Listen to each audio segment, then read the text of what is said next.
I have turned my T100 Bonneville into an adventure dual sport motorcycle.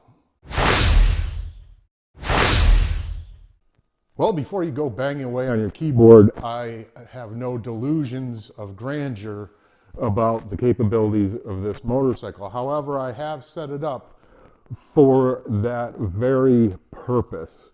And I do have a video that I'll link at the end where I took this off-road and went camping on the Motovlog rim. Believe me, I understand it does not have the 9 inches of travel my 1090 does, but it does have 5 inches of suspension travel. And I've made some modifications, some smart modifications to make this more off-road worthy and more adventure or dual sport worthy. So let's start at the very front and in the rear. One of the first things you need, especially on gravel or dirt roads, is traction and good competent traction. I off-roaded this with the Pirelli Phantom Sports Comp tires. I have changed to the Continental TKC 70s. So the front is a 190, I believe, 18, and the rear is a 150 17. Had some experience with these over the last few weeks, and they've done an excellent job. I do live on a dirt road, and I've had it on some local off-road, if you will, two-track and dirt roads, so it's done really, really well. Now that we've got our traction handled, we need to think about protection. One of the things that this bike came with was the T-Rex engine guards. I like to put these not only on my dual sport and adventure bikes, but I do like to put them on my road bikes. They afford a really good protection for the motor and everything when you go down, in the event that you do go down, and you probably will.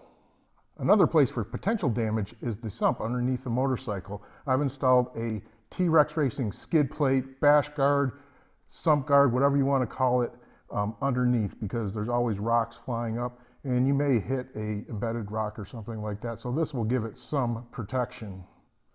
One of the things you need to do when you're riding off-road is be able to stand up. So the next part is allowing me to have a more comfortable ergonomic position while standing up. I've installed 1-inch risers to give me that handlebar lift, to give me the right riding position when I'm standing up riding down the road. These are just generic off of Amazon or eBay 1-inch bar risers. A couple of things that are more for looks than anything else is the fly screen and the headlight guard. There are some occasions while you'll have branches come by, you don't want to have your headlight get scratched up. It's a very expensive component. And the fly screen, well, I'm not a big windshield person. I guess it does afford some kind of wind protection as you're going down the road. So finally, to get your scrumptious victuals, your IPA, your tent, and your pajamas to the campsites, I needed to put on some luggage. So I borrowed my 70-liter dry bag from the 1090.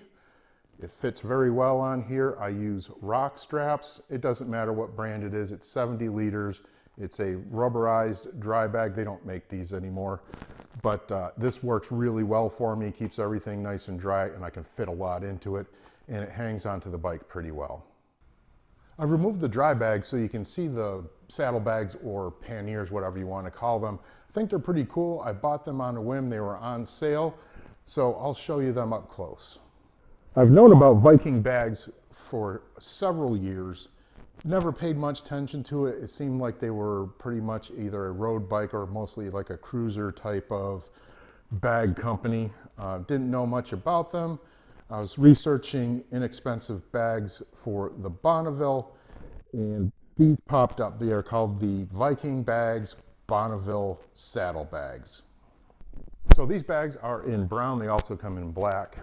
The mounting system is centered around this pad that gets strapped onto your seat. So there's 2 straps that go underneath. You cinch them up, and you don't want to do it too tight, just a little bit tight so it holds on. Make sure it's centered up, and then you lock your seat into place, and it tightens up those straps, and this isn't going to go anywhere.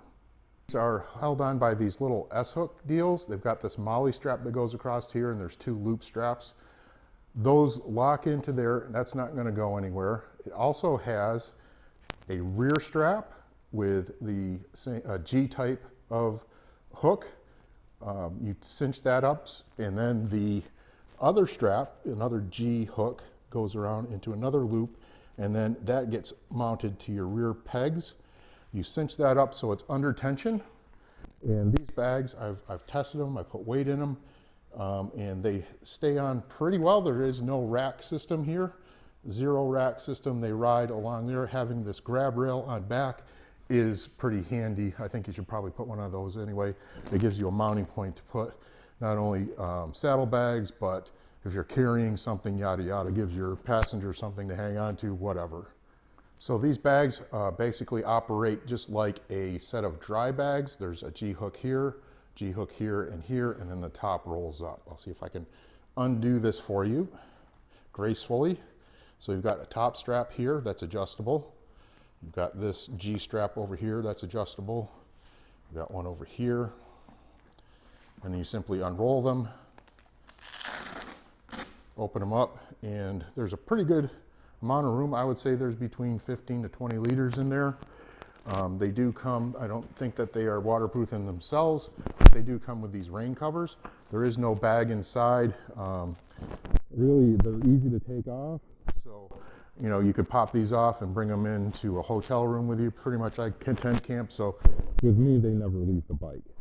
So first of all, I'd like to address all of this equipment that I put on this bike is paid for by me. There are no sponsors of this channel. If someone was paying for a review, I would let you know that. So all of this has been done through my own research, my own pocket.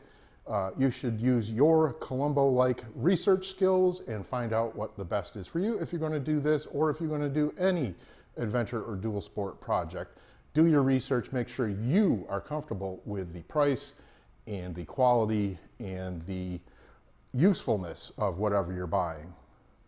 So for that person out there that's thinking about banging away at their keyboard and telling I'm foolish to take this off-road and I'm going to wreck my bike, I invite you to watch the video linked at the end of this of my trip about a year ago, and that I've continued to do since then.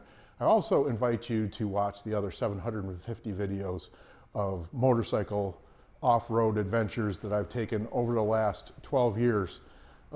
This is a very capable motorcycle to do just about anything. The Bonneville has always had a tradition of being, I think, probably arguably the first adventure motorcycle. Just don't tear off the mufflers. Well, thank you for watching. I appreciate you watching. I hope you've taken my comments in jest. Please comment, subscribe, ding that bell so you get notified when I put up new videos. Like and share. Adios.